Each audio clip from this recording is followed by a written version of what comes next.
Bismillahirrahmanirrahim. Assalamualaikum warahmatullahi wabarakatuh.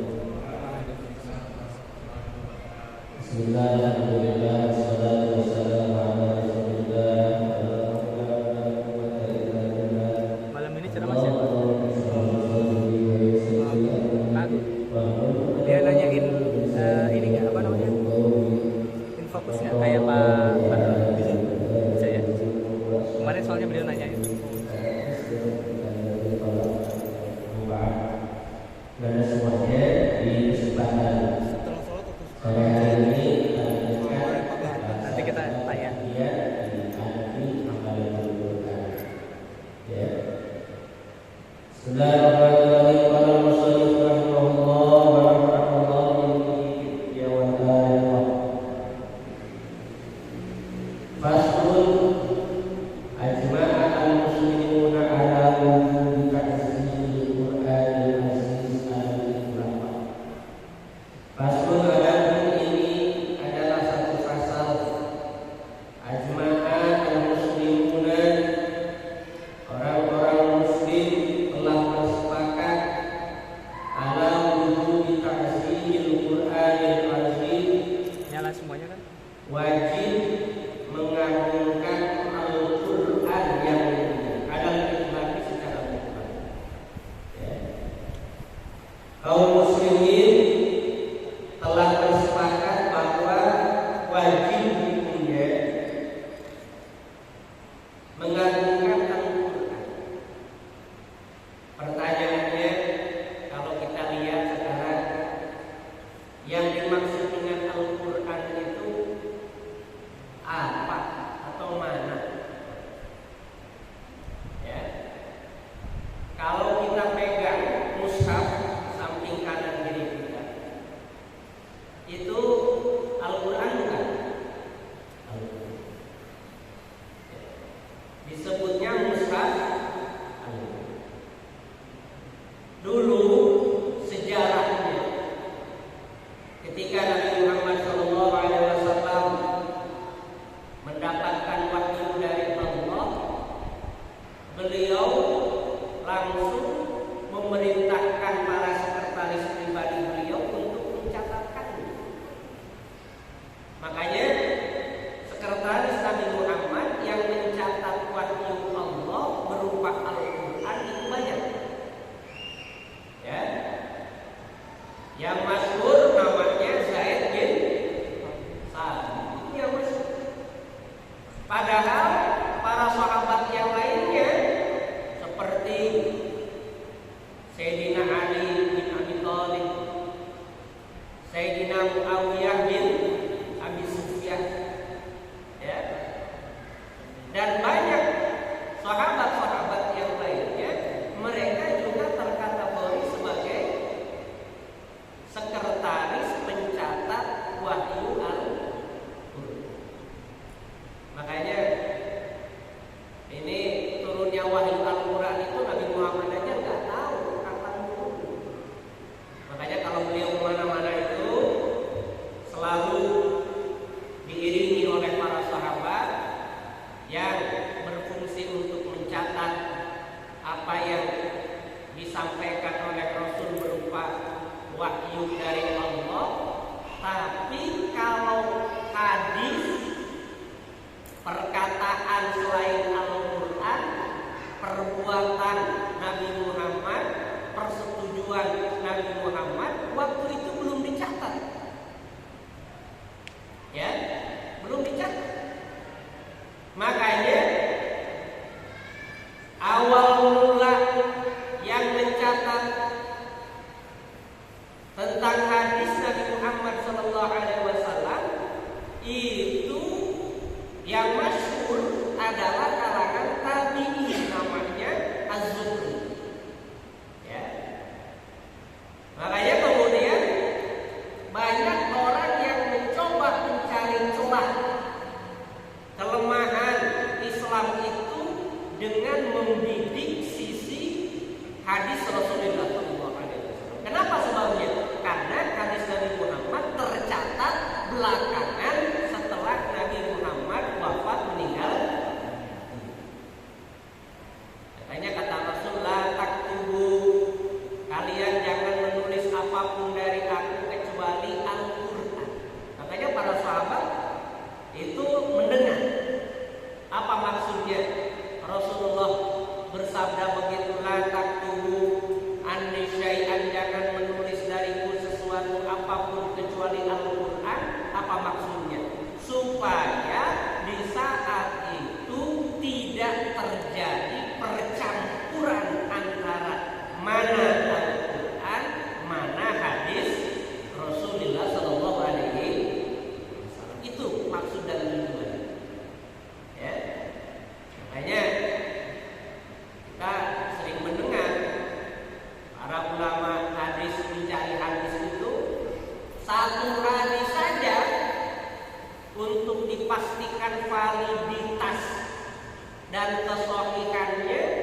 itu dilakukan perjalanan panjang oleh para ulama hadis, bisa menempuh perjalanan bukan 1-2 kilometer, ratusan bahkan ribuan kilometer. Ya, ini berbeda dengan Al-Quran. Kalau Al-Quran tadi di zaman Nabi Muhammad sudah dicatat. Ya, para sekretaris Nabi Muhammad mencatat Al-Quran itu memang saat itu medianya belum menggunakan kertas, karena teknologi kertas itu adanya belakangan. Dulu tidak pakai kertas. Ada yang ditulis pakai apa? Kulit kambing. Kulit kambing ditulis. Ada yang dituliskan pada pelepah kurma, ditulis. Ada yang dituliskan pada apa namanya?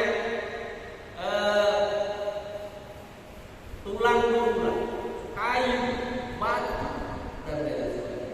Yang penting apa? Tercatat. Makanya para ulama itu mengajarkan, ya, seperti Rasulullah juga mengajarkan, kalau belajar itu pakai tulisan. Qayyiduha, ikatlah ilmu itu dengan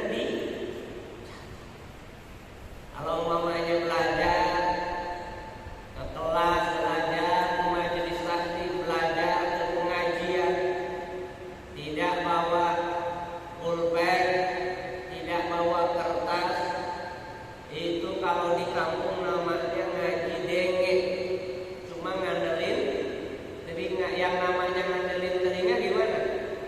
Kadang masuk, kadang tidak. Yang masuk pun dari kanan, keluar dari kiri. Itu yang namanya belajar. Makanya harus apa? Dicatat. Ya. Ikatan ilmu itu dengan cara dicatat. Ya. Nah, oleh karena itu, anak-anak semuanya, di zaman Nabi itu peristiwanya. Sampai ketika Nabi Muhammad wafat, digantikan oleh Sayyidina Abu Bakar Siddiq. Saat itu terjadi perang Yamamah, perang yang menelan korban. Para sahabat mati, meninggal, mati syahid, tidak kurang jumlahnya dari minimal 70 orang. Padahal 70 orang dari kalangan sahabat yang meninggal dunia pada zaman Khalifah Sayyidina Abu Bakar Siddiq ini adalah orang-orang yang hafal Quran. Ya. Kalau dulu para sahabat baca Quran, hafal Quran, mengamalkan. Kalau dulu, dan tahu artinya karena bahasa Arab. Ya, kalau dulu begitu. Sahabat itu ngapalinnya per turun ayat hafalin, amalkan, turun ayat hafalin, amalkan. Dulu begitu. Makanya nempel. Ya. Kalau di zaman sekarang banyak orang yang ngafalkan Al-Quran, ketika ditanya bisa menyambung ayatnya, ketika ditanya artinya tidak tahu, ketika ditanya makna dan hukumnya geleng kepala, apalagi ketika ditanya tentang pengamalan. Ini persoalan. Ya, ini persoalan. Dulu para sahabat ngapalin karena memang otak orang Arab itu cenderung mudah ngapalin. Ya. Tapi kalau otak orang Barat itu cenderung mudah memahami. Itu persoalan bedanya. Ya, jadi kalau orang Arab Timur Tengah apa? Cenderung mudah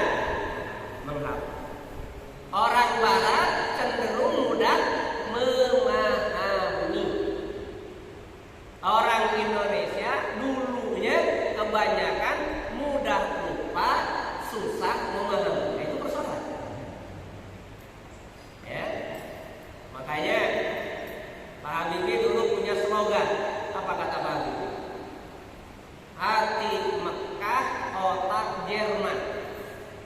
Dulu Jerman lagi gagah-gagahnya. Sekarang Jerman nggak begitu gagah. Ya, apa buktinya? Liga Champion Bayern Munchen kalah sama Sevilla, Villarreal. Itu bukti. Salah satu bukti. Ya. Yang sedang gagah sekarang main bolanya Inggris dari dahulu. Ya, Man City masuk, Liverpool semifinal ya. Nanti tinggal lawan Madrid sama City, Liverpool lawan Villarreal. Gitu ya. Jadi Spanyol 2, Inggris 2. Itu kalau Liga Champions. Tapi itu bukan ukuran. Tapi dulu Jerman itu gak ada apa-apa Jerman, apa-apa Jerman. Sekarang tidak. Ya. Sekarang mana yang canggih? Kalau bicara teknologi, sekarang yang canggih mana kira-kira? Ya. Mana kira-kira? Oh, yang canggih itu sekarang diantaranya Tiongkok, Cina. Apa yang tidak bisa dibuat oleh Cina? Matahari aja bisa dibuat sama Cina. Matahari, tahu matahari ya? Kalau kita nunggu matahari harus berapa lama? Minimal 12 jam matahari nggak ada, nggak bisa dilaksanakan. Tapi kalau di Cina, apa? Kapan pun mau matahari ada. Karena dia bikin apa? Matahari yang gede yang luar biasa. Ini Cina. Prinsip orang Tiongkok itu apa? ATM, amati, tiru, modifikasi. Ya. Ini kalau kalian punya HP yang bagus, umpamanya ini Samsung dari mana? Korea. Ya. Dulu di Indonesia beberapa waktu yang lalu yang hebat apa? Samsung. Tapi sekarang udah banyak kegeser Realme, Xiaomi, HWW, apalagi Oppo dan lain sebagainya. Itu produk mana? Ya. Yang paling keren produk dari Apple, iPhone, ya. Kemudian Mac dan lain sebagainya ternyata dibuatnya di mana? Di Amerika apa di mana? Di Cina dibuat. Di luar biasa orang Cina. Ya. Makanya kalau kalian bisa mengislamkan satu orang Cina itu pahalanya gede. Suami punya istri orang Cina. Ada juga yang lihatnya saya mah punya istri nanti orang Turki katanya, supaya perbaikan keturunan. Ya, boleh juga. Ada yang bilang begitu. Ya. Boleh lah. Nah, jadi saat itu apa? Teknologi belum ada, ditulislah perang tadi. Ketika terjadi perang tadi, banyak orang muslim yang wafat meninggal dunia. Muncul kerisauan dari Sayyidina Umar bin Khattab. Kalau begini caranya habis. Kalau begini caranya sahabat para penghafal Al-Quran akan habis. Kalau begini caranya nanti umat-umat yang akan datang akan habis. Karena menghafal Quran itu tidak mudah. Dulu waktu Bapak pesantren di Jogja, di Kerapiak, di Al-Munawir, itu di sana ada 2. Ada yang madrasah Hufaz, ada yang Mahadal. Bapak tahu diri. Ya, kalau ke madrasah Hufaz itu harus kuat hafalannya. Maka dulu Bapak pesantren sambil kuliah itu dulu ngambilnya apa? Yang mahal, ahli kajian kitab. Karena kalau menghafal Quran itu, masya Allah. Ya.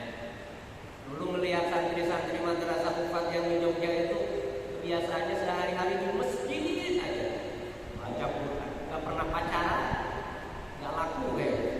Kenapa nggak laku? Karena pasangannya itu Al-Quran. Ngobrol jarang, kongko apalagi, ya. Kemudian apa lagi? Yang lain-lain juga. Nah, makanya apa?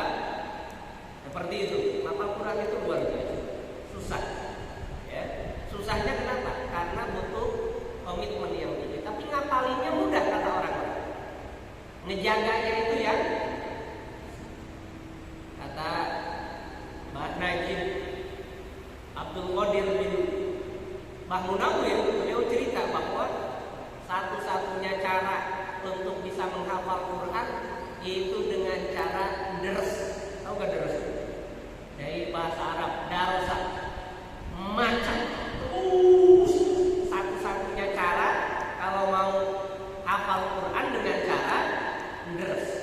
Ulangi dan ulangi. Ya, jadi itu hal yang luar biasa. Namun alhamdulillah sekarang udah mulai di banyak tempat. Tapi tetap harus diperhatikan. Jangan sampai ada rumah tahfidz isinya juga nggak jelas. Kenapa? Karena tidak sedikit orang belajar tahfidz Quran tapi tidak belajar ulumus syariah. Tidak belajar tata cara sholat yang benar. Itu bahaya. Ngapal Quran tapi tidak belajar ilmu tentang sholat, tidak belajar ilmu tentang wudu, tidak belajar ilmu tentang puasa. Ini bahaya. Nggak boleh itu. Karena yang wajib itu belajar ilmu tentang sholat, tentang wudu, tentang puasa, tentang haji, tentang zakat. Itu kalau terkait dengan arkanul. Salah kalau umpamanya belajar tahfidzul Quran tapi tidak tahu tentang ilmu tauhid, tidak tahu tentang ilmu akidah. Salah. Karena yang ditanya oleh Allah terkait dengan akidah. Benar enggak keyakinan terhadap Allah? Betul enggak meyakini bahwa Allah itu tunggal, bahwa Allah itu laisa kamitslihi syai'un, Allah itu tidak diserupai dengan sesuatu apapun. Salah makanya orang yang berkeyakinan Allah di aras duduk ongkang-ongkang. Salah menurut pemahaman Ahlussunnah wal Jamaah. Kenapa salah? Kalau Allah dikatakan tinggalnya, adresnya, alamatnya di aras duduk ngawasi, berarti Allah faqirun ilal arsy. Allah butuh kepada salah. Ini hati-hati. Ya.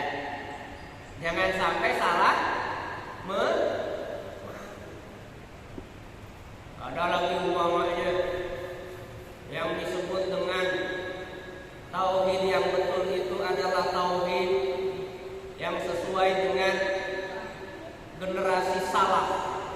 Makanya para pengikutnya menyebutkan diri salafiyun atau salafiyin. Ini juga salah, kurang tepat. Kenapa? Karena Nabi Muhammad betul pernah bersabda, khairun nas qarni, tsumma alladziina yalunahum, tsumma alladziina yalunahum. Sebaik-baik manusia, sebaik-baik generasi adalah generasi aku, kemudian generasi setelahnya, kemudian generasi setelahnya. Itu yang disebut oleh para ulama disebut dengan generasi salafus saleh.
Jangan sampai ada orang yang berkata, oh ini di zaman Nabi tidak ada. Karena di zaman Nabi tidak ada, tidak boleh. Karena tidak boleh dia masuk kategori bid'ah. Karena bid'ah dia haram. Karena haram dia masuk neraka. Salah cara pandang seperti itu. Kalau segala sesuatu dihukumi harus ada di zaman Nabi, kira-kira pertanyaan kita yang paling utama kepada orang yang bersangkutan, oh mohon maaf kalau begitu, muka Anda di zaman Nabi ada apa tidak? Ada nggak kira-kira? Tidak ada. Berarti mukanya bid. Kalau bid'ah berarti kalau haram berarti masuk. Silakan kalau Anda mau masuk neraka. Kita mah tidak begitu cara memahaminya, betul nggak? Ini. Jadi oleh karena itu, ma'asyiral muslimin dan Anda semuanya, ini yang harus dipahami. Akidah yang benar, tauhid yang tepat, yang itu sudah dirumuskan oleh para ulama kita, tepatnya oleh Imam Abu Hasan Al-Asy'ari dan Abu Mansur Al-Maturidi, yang kemudian dibentuk rupakan dalam konsep Ahlus Sunnah wal Jamaah. Makanya kalau dulu pernah terdengar umpamanya, coba kalau ditanya Rasul punya berapa sifat, Nabi dan Rasul itu ada berapa? Ada 4: sidik, amanah, tabligh.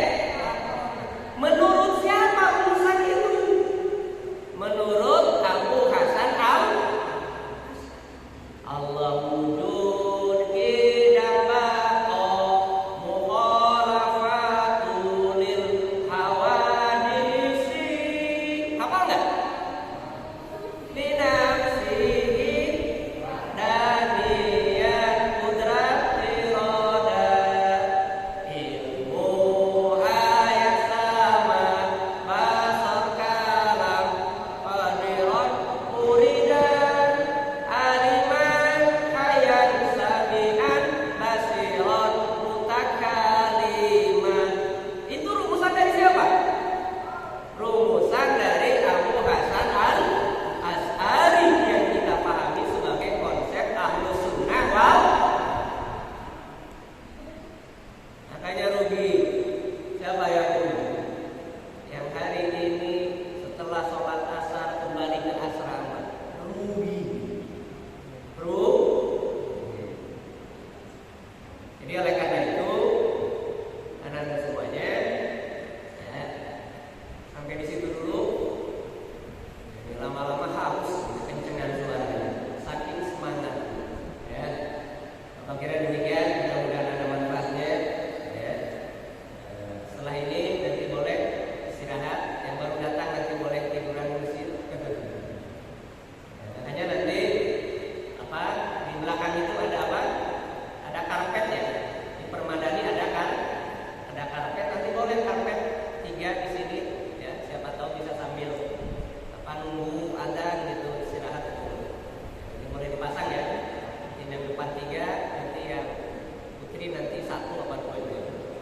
Demikian ada semuanya. Mudah-mudahan ada manfaatnya. Lain kali kita sambung lagi. Alhamdulillah. Bila taufiq wal hidayah wa ridha wal inayah. Allah